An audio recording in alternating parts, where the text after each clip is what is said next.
any of my experiences with anything, with broadway, with television, film, with anything, has it been something that is this inclusive and this positive, where anything negative that comes out kind of gets swallowed up by the positive whole.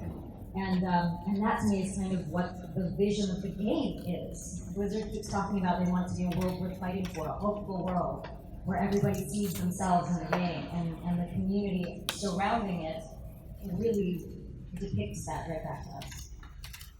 I just want to say, you're embracing this. Your avatar on Twitter, you have the visor, Symmetra visor. Oh, it's a gift! I have it over there on our table. I love that thing. And I just love your support for the community. I was watching this video of you just seeing this Reinhardt cosplayer, and you're just going up to him, trying to give him a hug. He's like a big dude. He was a big dude, but I'm also a really little person, so that was a little awkward for him, I'm sure. Yeah, so out of all that, Overwatch, you did other shows like Modern Family and all that, but this takes the cake. Like I said, I've never experienced a community like this. Yeah, exactly. Go for it. Everyone's been so amazing, and we all share this wonderful world together. And I think that one of the greatest successes of Overwatch is that Blizzard has kind of set the blueprints out, and then they let the bands kind of just play. It's a big sandbox, you know? We all are amazed and constantly blown away by the amazing support and love that all you guys have for us, and so that I always feel at home when I'm at these stuff, you know? I feel Thank you. How about you? Oh, I think what's so fantastic about the game is that the characters and the cast are so diverse, and I think that everyone can find a character that speaks to them and that they can relate to, and I think that's why you have a beautiful rainbow of people like this out here, and it's terrific. It's fantastic. So, just to go off a question that was actually asked earlier, how much do you guys know about, as far as the lore? Because there's, especially your guys' 3 characters, there's still a lot to be explored, or at least you guys haven't had your own individual shorts yet. So I feel like there's a lot that's still, especially thinking about Roadhog, he's got a pretty tragic past. It is, yeah. There's a lot of people. Even he's labeled as a psychopathic murderer on the vial, but they never seen it. He likes Pachymari's and him and Junkrat discuss, quantum theory. So. But I think that's a great part about it, is it keeps you guessing. And they haven't developed a lot of the backstory, and the cool part is it's still there. Like, his character has created itself, and with all these amazing characters, I feel like they're constantly developing. And yeah, we haven't seen an animated short for some of us. I think the Omnic and the Widowmaker short gets murdered. Right. So that was not. But I'm looking forward to what the future holds. Absolutely. Right, and especially for Symmetra, like she's got such an interesting stories too. Like you really don't know how she came into her powers, but then you know that she was kind of you don't know if she was actually kidnapped or if she just went willingly into the corporation and just kind of completely devoted herself to learning how to use this hard light.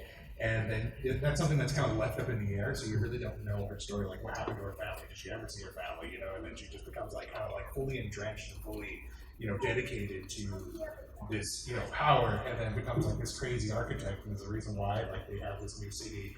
And there is definitely something there that has yet to be explored, especially for fans that know the lore.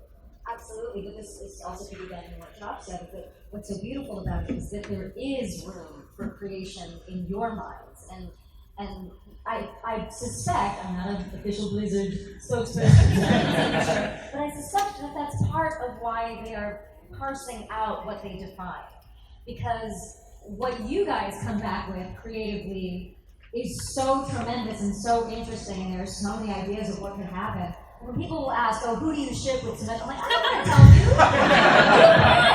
tell you. This is your world. You're creating it. That's what's so exciting about this. When you have this blank canvas, or just little drops of paint on that blank canvas, then you can play with it.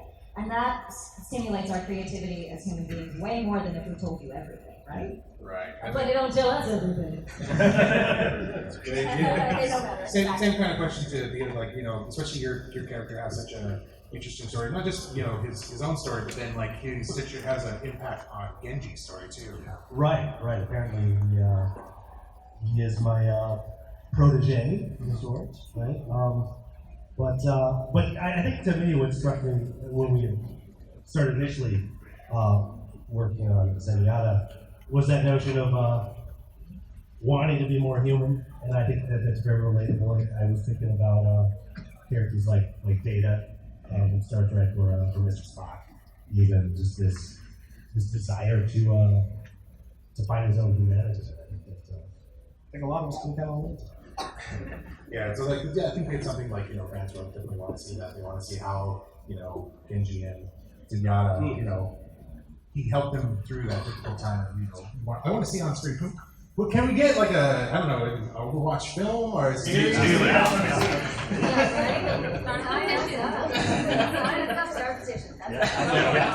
for it. We are all for it. Right. So, is there things that that we the fans don't know in terms of like content?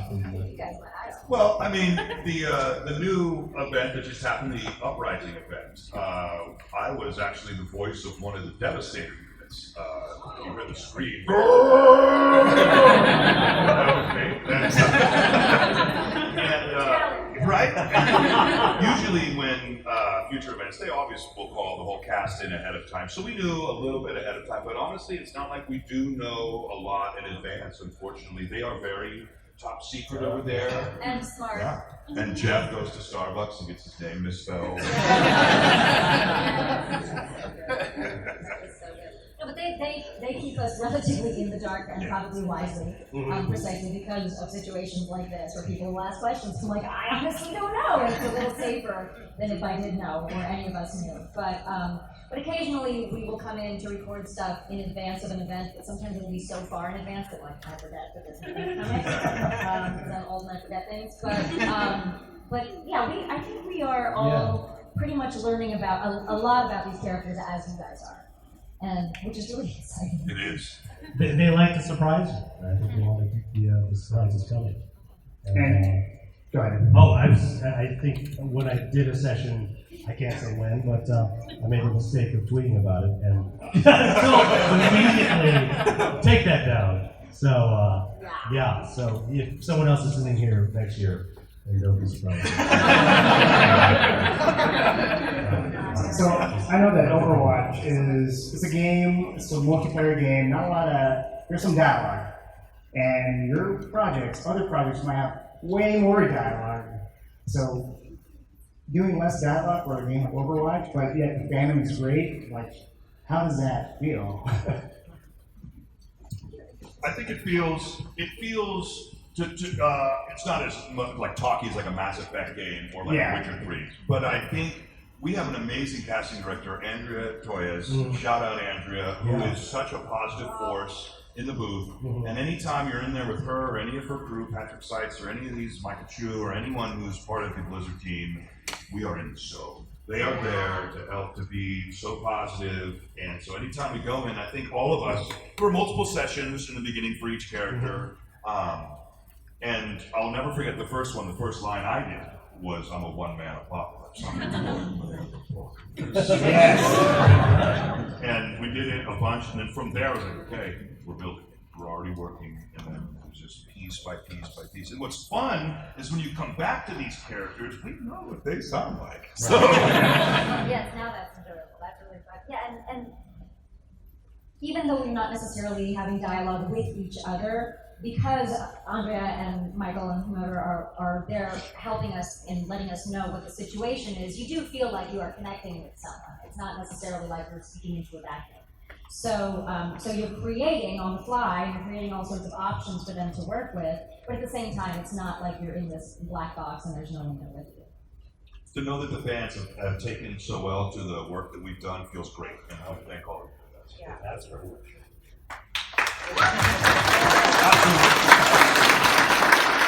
And I was just watching your Twitch stuff. I want to talk about this new game you're playing. Was it Player Unknown? Yes. Yeah, the Glitch World. Can you tell us more about that? Player Unknown Battleground, if you're familiar, it's like H1Z1, so it's kind of a battle royale, king of the kill. 100 people get dropped into a map, and it's one kill, and then you're done. It's been a really fun game to play with our with friends, and I do like to stream, but I don't like only streaming Overwatch because I like it to be special. And I did a show last week with the Lava Show, which I think some of you, the other castmates, Matt Mercer and Darren Paul, were on, which is Robbie Draymond, Matt, Max Middleton, and Ray for Final Fantasy 15, not just Buffalo. So that was totally a fanboy moment for me. And so I love streaming Overwatch and playing Unknown Battleground. I'm digging that. I'm digging your streaming. Optimus Prime. Can you tell us a little bit about There's a that? giant Optimus Prime wandering around, and he is awesome, by the way. Shout out Prime and Real Bots. Don't you also dress up as him? Yes? Without revealing too much of the old studio magic. I do have the blessed opportunity to play Optimus Prime Megatron at Universal Studios Hollywood. So come see us. You don't whisper some Roadhog lines. You may get Optimus may start asking you about the apocalypse. I just imagine a little kid just going, "Excuse me, are you Roadhog?" In your Megatron outfit. It's like, yes. I want my voice to do that. Imagine that voice came out of my body. I want that game. There's a lot of whiskey and cigarettes. Don't smoke, kids. Oh, I want to see that. Just you guys doing each other's voices. Oh, well, we've Test it out. You know, when I do videos like that, we tried it. There's a reason we're all doing the parts that we're actually doing. I can imagine. I tried to do Darren and Hammer, no, I just can't do it. I don't think I can't go close. Everyone is so amazing on this cast that I think all of us speak. When we sit next to each other and we see each other at cons, it's like an old friend. Everyone's so cool, and I think the work that both Theo and Anjali and the whole cast have done is amazing. And I am just blessed to be thrown in that name with everyone and honored to be there. Okay, you made it. I get paid. Well, I mean, I don't know about you guys. I remember when I think I read for Hanzo and Genji. That's Right. like, well, no, you're too robotic. So.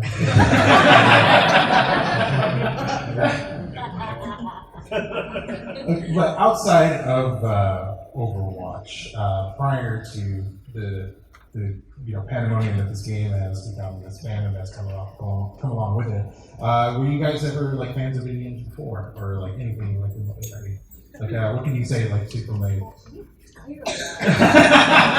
Wow. Super dance superstar. We're like, Oh, PC Master Race. I was always a gamer. I grew up on Final Fantasy 3 and Chrono Trigger. Yeah. You know what I'm saying? All of the RPG fans. That's what I grew up on. And I played World of Warcraft. I did. And then because of my wonderful opportunities at Blizzard, I was able to be in that game also. And I'm the class hall leader of Paladins, Max Tyrosis, and Demon Hunter J. So I've always been a gamer. Yeah. Did you play Nintendo or like? my abacus because I'm old. I actually, when I was really young, I was going to say really small, but I'm still really small. When I was really young, I played D&D, like straight up role playing. And I still think that game is so good for people. It teaches you so many things. It teaches you critical thinking. It teaches you so much reading. I run the 4th grade spelling bee because no one else knew how to spell vengeance. It's a game that teaches you so much creativity. So I played that all the way through high school, and then that was kind of and so then I started playing role-playing games. I played D&D on the PC and started playing like Baldur's Gate and Shadowrun and all that business. And then I took it all off of my computer so that I could be functional and actually get things done in my day. And when the console games came around and the first-person shooters came around, I was like, I am not coordinated enough for this magic. So I just came back to it with this game, and now I'm like, what is this thing? My hands can't make this do things. I don't know what I'm doing with it, but I'm trying really hard. To her credit, Symmetra just got to push that trigger on the gun. And I still can't play her without walking off the cliff to love it. My parents never got me an Atari or Just let it out here. We're gonna say space. Admit it, you were Harry Potter and you were stuck in the closet the whole time. That's true. But I have an Xbox, and I played.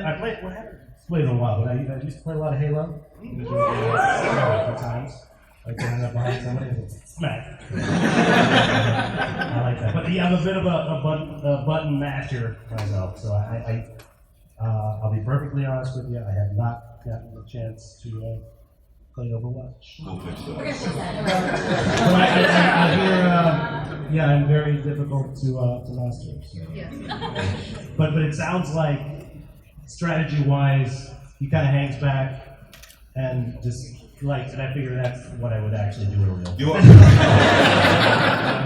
right, you guys. Go ahead. All right, get here. All the way back. Don't worry about it. Nothing passing. Is that ours? Go ahead. Nonchalant on it. Simply ours.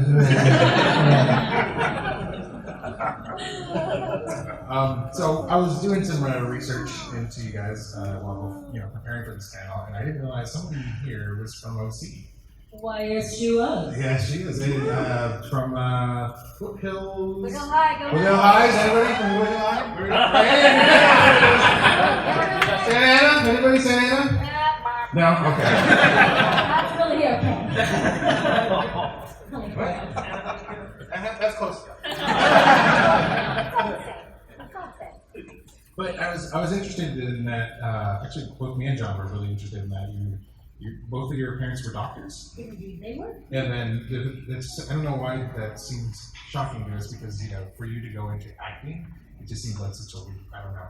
Well, there are two ways to answer that question, or several ways. But thing number one is my parents were also rather unconventional humans in that they met acting in medical school. Oh.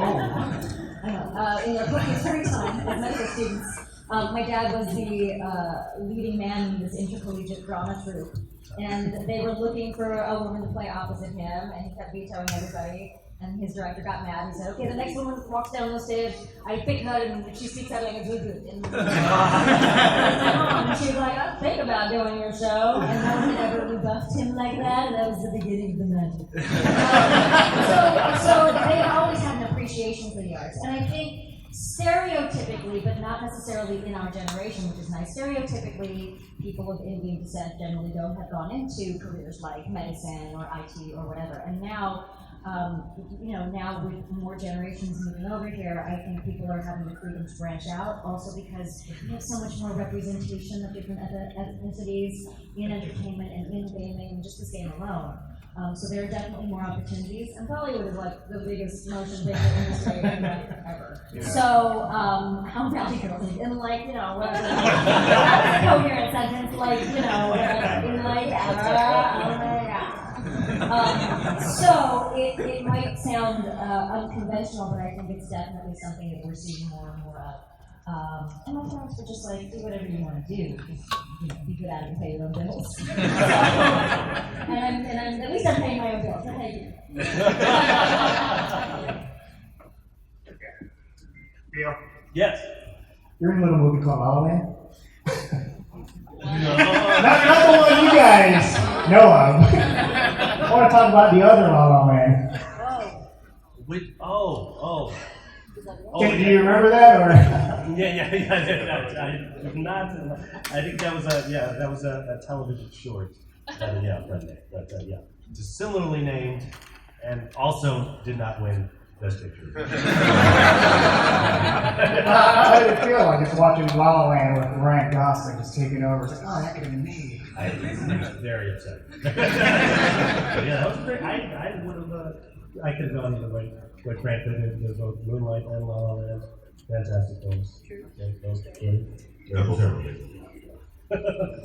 We are all SAG after, by the way, so stand united with us. Absolutely. Yes, indeed. Performance. I think it's a good time to open up for fan questions. Oh, May's got a question. Yeah, It's no. gonna be May. I was just wondering, what part of your characters do you see, or what do you see in yourself in these characters that you play? I'm always the person fixing pictures on the wall. I recognize myself doing that no less than 10 times in the last 2 days, just walking in somewhere and going, how could she have not fixed that? I live like a pig.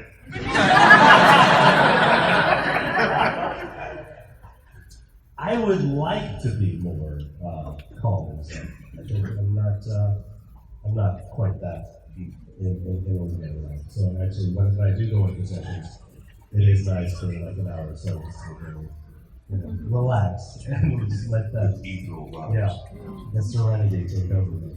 And so yeah, I would strive to be more like Zenyatta. What are they? How are you guys approached by Blizzard when getting your roles? I got the role through my agent. I'm with Solid Talent. My agent, Michaela Stavanovich, now Michaela Hicks, amazing woman, has always taken care of me. And I'd gotten with the agency about a year prior, and the audition went out. And I think the only thing I knew that gave it away is I was a gamer. It said Blizzard in the title, and that was it. And it was a picture of the Butcher from Diablo 3. And it said, this is not the final artwork. We don't want him to make pig sounds. Show us what you got.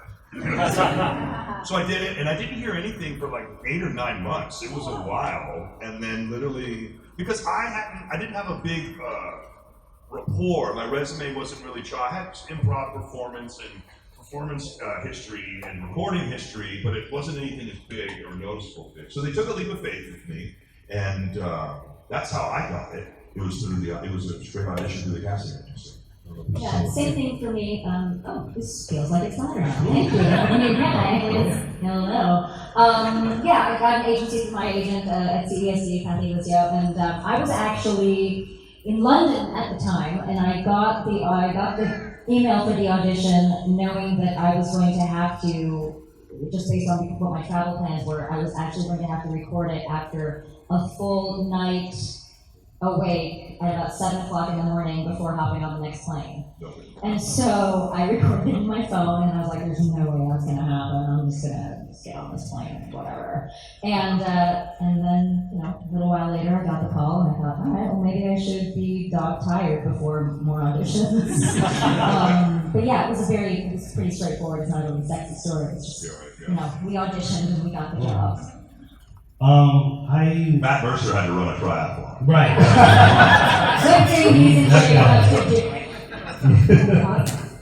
I was in World of Warcraft, Mists of Pandaria. There you go. Alrighty then. He was the one Southern guy in the world of Asian pandas. Charlie. So Andrea, the casting director, she was familiar with me, and but yeah, basically it was just a casting call. Like I said, I think I read for Hanzo and and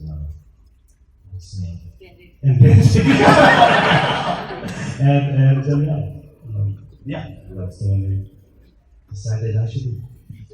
It's really what's super cool about it too, is that you sort of not knowing what we were about to be doing, and then getting cast and you're like, right, I got a job, and then you go in for that first session, you're like, oh, I got the job. This was a whole, and even then, you didn't know that much because they were still developing. Yeah. I knew a little more about it, obviously, when we went into those sessions, but certainly had no idea that we were going to be experiencing this. Yeah. So it was just probably good, because then there's a lot less pressure. You go in, you do your job the best that you know you can, and you're not thinking about any of that other stuff. Very true. Blue shirt in the back. Yeah, that's my dude from earlier. He's got the Optimus Prime shirt too. I got excited. Who's going to be the next hero in Overwatch? Thankfully, they don't tell us. I wish we did. Don't know. We didn't even know about Orisa. I didn't even know. Totally had no idea. No, did not know what was happening. Sorry. McCree? Okay. What are the pros and cons of voice acting? Pros, meeting all of you and sharing a wonderful day like today. Cons, not being able to do this every day.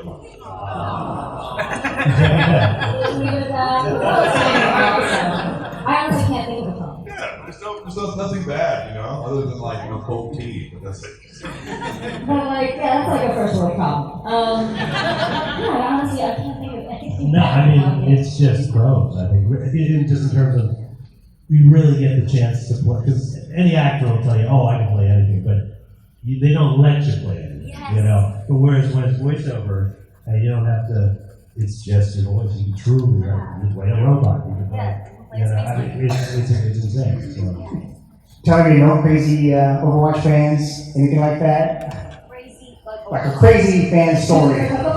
No. Crazy cool. Like I said before, this community is so positive and so embracing and so respectful that anything, online is really the only place that I think people sometimes spit out things that they don't realize that they've just spit out to another human being, and it gets so swallowed up by the positivity of the whole community. It's just a wash, I can't think of, did someone say something about that? Did that happen ever? No, super fun.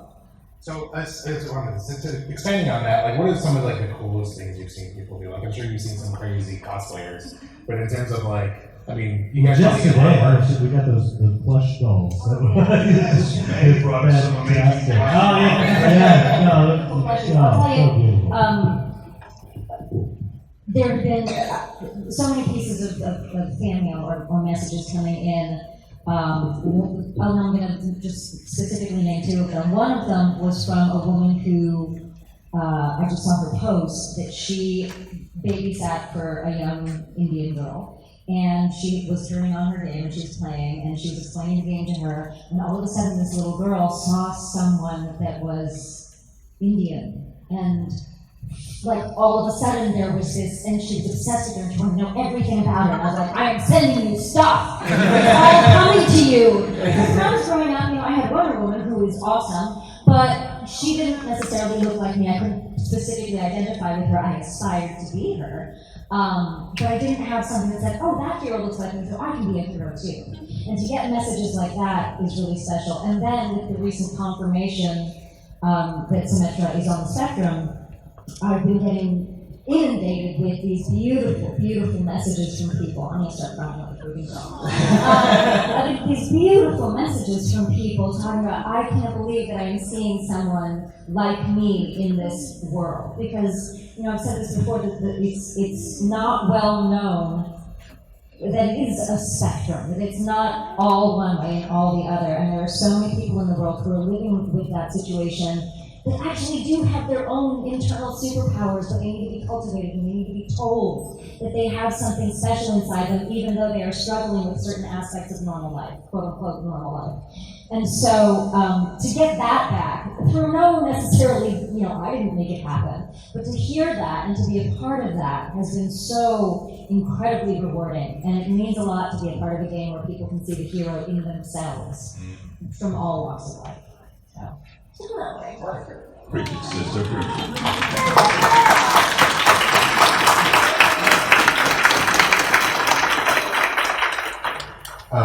So going back to the fandom and the craze, what do you think is doing? How many conventions have you guys done so far? In terms of this. It stands first. Yeah.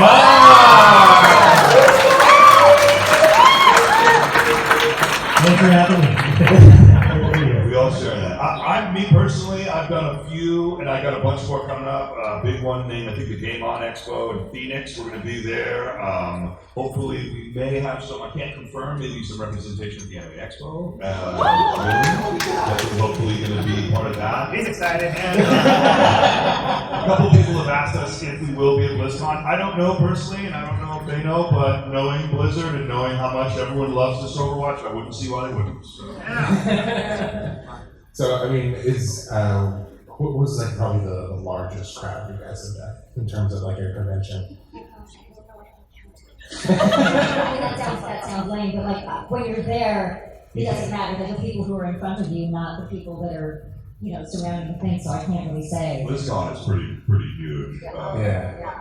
That was the biggest one. And also, like, I know probably you guys too. You guys have probably gotten into all those videos with you guys, just the voice actors interacting with each other in your voices. The Lucille video. Catalina and I were great friends, so we started making silly videos because we're ridiculous. And then just, meeting people and bringing people in. And then I have my series of videos that I've been doing, the I Am Fun Side videos, where I've been asking people to answer questions from their own experience to help other people understand. Because you may be asking us questions about voice acting and whatever, but really we're just people. So we have been struggling with things our whole life too. And so if there's anything that we can help anyone else with because we happen to have had that experience, it's totally rewarding. So I've been trying to bring each of the Overwatch folks and other friends of mine from TV and whatnot into that too. Any more questions from the audience? All right. Oh my God, that was way more than the word before. All right. Let's see. Let's go. Captain America. What would be your advice on how to do a good voice for a character? Oh, that's a great idea. I studied recently Pat Fraley, who is the voice of Krang. In Ninja Turtles, and he has a great method, and it's about building. It's kind of like when you build a cake, right? You need flour and sugar and everything in your base, and you mix that up with the egg, and then you cook that. Once you kind of figure out where you want to go, is this guy mean? Is he nice? Is he low? Is he high pitched? Does he have an accent? Does he scream a lot? Or are talking like this? It's 11:45. And also, believe in yourself. I always say it sounds cliche, but it's true. Don't ever give up. There's a spot. You are the best you in the world. There's no one like you. So remember that.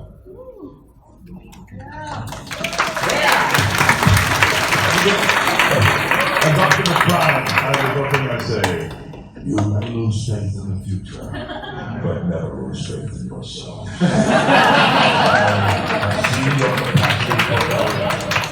Like us, there is more to you than meets the eye. That's all to roll. Willie Brock was trying to bust through the door. Put it in that one and we'll get So it might seem like a simple question, but I was wondering if you guys, as a collective, every single week, if you all were recorded, for example, because I know Lucy Cole and Johnny Cruz barely met when they were doing that video, right? So, right. So I was wondering if you guys all collectively get together, or is it only some of you at a time? It's usually one of us at a time. Yes. And so part of the reason, those of us who have met is from our own volition. Caro and I met for coffee one time, and that was that, and Johnny and I met off another time. We all did get together that one day My father, Chris Parsons, on Twitter. at Blizzard, the campus, when Johnny made that video with all of us. But no, it's usually one at a time. Very rarely, I think, do any of us record around the same, in the same session. Although John who plays May. She plays me. Plays May. Since she was in town from Shanghai, she sat in on one of my sessions, which was super fun. It was really sweet.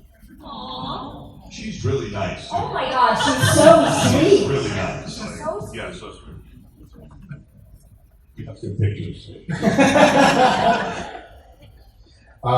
So yeah, that was actually something else I was going to ask. Is we ever see a road trip maybe series of We tried to hook up a road trip today, but we didn't get our schedules together. So it didn't quite work out. Plus, none of us was camera ready. Yeah, I didn't have any blush on.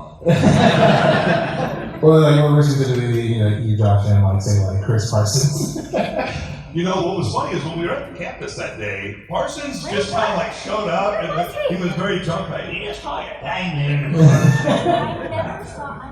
He literally photobombed us with the statue picture, and I didn't know he was there. I didn't know he existed.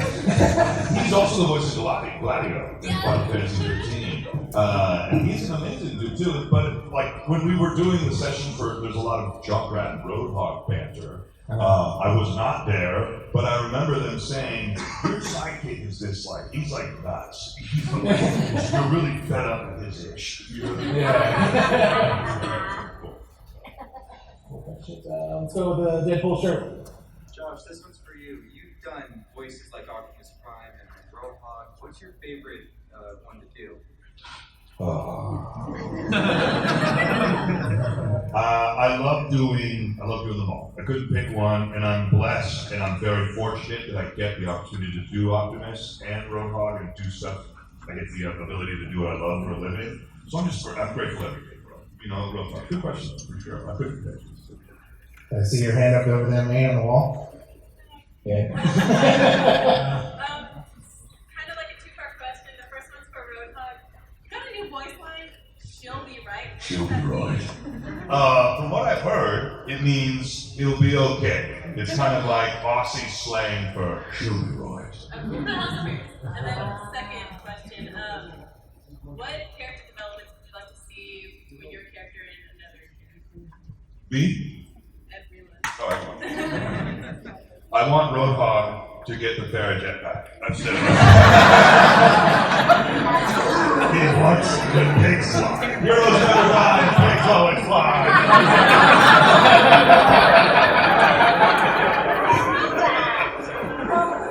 I'm gonna have to plead the fifth on this one only because, like I said, I love how much creativity comes from everybody else. I don't even want to put something into someone else's head that says, well, this is what she's thinking, so let's follow that. Like, I really love all of the ideas that are coming from people about the potential for each of these characters, particularly the ones who aren't as specifically defined. So I'm gonna beg off that question. I think Zenyatta deserves a love interest. Roadhog, sweet love, too. Don't talk to Optimus. Over there on the wall in the back corner with their hat. So, easy one, but what kind of, like right now as of late for you guys, what kind of media have you been consuming? Like books you guys been reading? What TV shows have you been getting into? Albums? Like, throw them out. What are your favorites right now? Good question. The book I'm reading right now is Good Omens, for anyone who knows that. Neil Gaiman, Terry Pratchett. I just binged on 13 Reasons Why, and I've been watching The Handmaid's Tale, so I'm totally terrified about the future, which is why I have to play Overwatch, so not be terrified about the future, because watching The Handmaid's Tale makes me terrified about the future. And then music, I'm just consuming Vintage Trouble, which is this awesome band that I have. Yeah? You know the show? We should talk. I'm gonna give you some inside scoop, yo.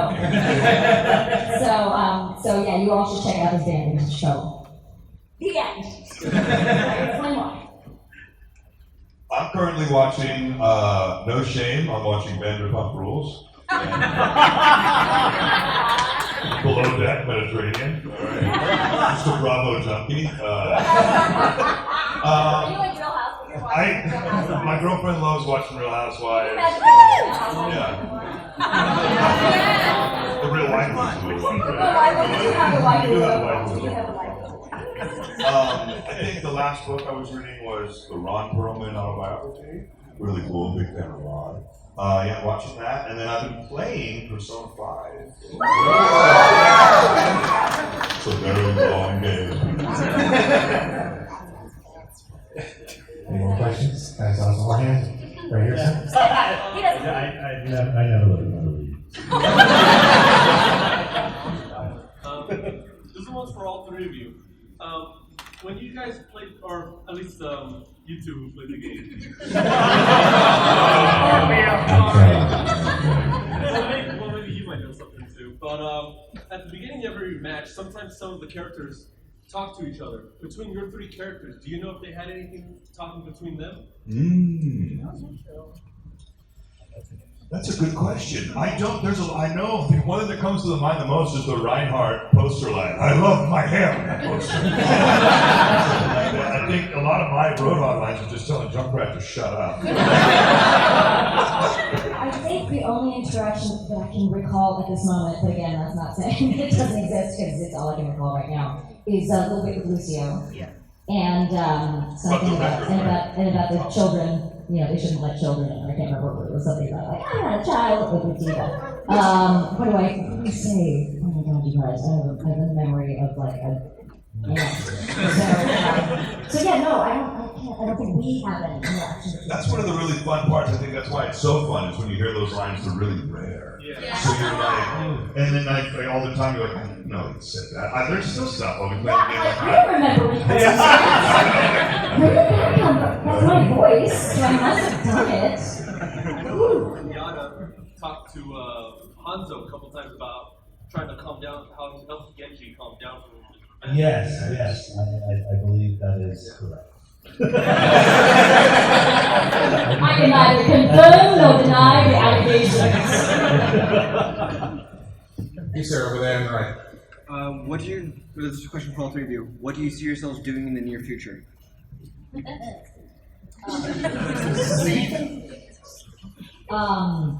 I've been working on a series called Cassandra French's Finishing School, and so we're hoping we'll have a second season, so we're working on that. We're trying to, get the word out about that. It's on full screen right now, that's a big one. And I have a play that I've been working on moving to Broadway for some time, so we are in the developmental process on that one. If you enjoy sketch comedy and live in the Los Angeles area, I produce a monthly show at Upright Citizens Brigade Theater. It's called The Golden Hour, and it showcases Asian American talent. You want to come out? Our next show is Thursday, May 25th, 8 p.m. at UCB Franklin, or check the website. It's a great venue. Yeah. For me, I just am doing a bunch of content crushing, really. I'm trying to put out a bunch of content in the next couple months. Some of you may have seen some of the stuff I did with Outbox Gaming on YouTube and Overwatch Plays HD when I'm just having fun and, just goofing around, being a dumb robot. So, we got enough time for probably 2 more questions, guys. So, who's got a good question? Who thinks they got a good question? All right, orange shirt. Oh! Question, because I heard that you two, the one with the hat and Roadhog, basically played World of Warcraft characters. So what if there was a collaboration, because there's also a game called Heroes of the Storm where apparently they had Diva. What would happen if you met like your characters, the Roadhog and the It was Mud and character, got to meet. What would they see with each other? I play a paladin and a demon hunter, so I think the demon hunter would probably be more friends with Roadhog, probably. The paladin would be like, "For the light," Roadhog would be like, "No." I guess Zenyatta would probably say something like, "Pass into the eyes." My mug would be all, I reckon so. One more question, guys. Come on, one more question. Who really wants it? Okay. Back right there, the glasses, pink shirt.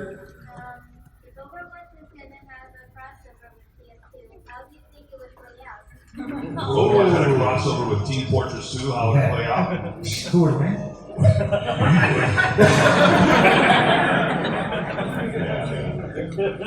We got many people on the team, and Team Fortress 2 has several classes. How many classes is it? 9. Yeah, we got 20. What do we have? 25 now? Yeah, eat that, DM2. That's a great game, though, and I had fun playing Team Fortress 2 and all of our spirits. It's a great game. That would be a really cool crossover. Well, I'm sorry, guys. That's all the time we have, unfortunately. But I definitely want to thank Josh, Anjali, and Phil for coming out here. Please give it up for Zenyatta, for Symmetra, and for Roadhog. Thank you guys very much.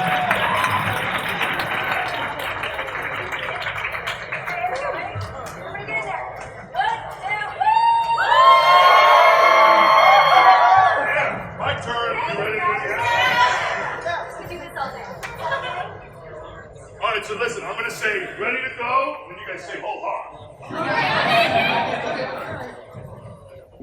Ready to go?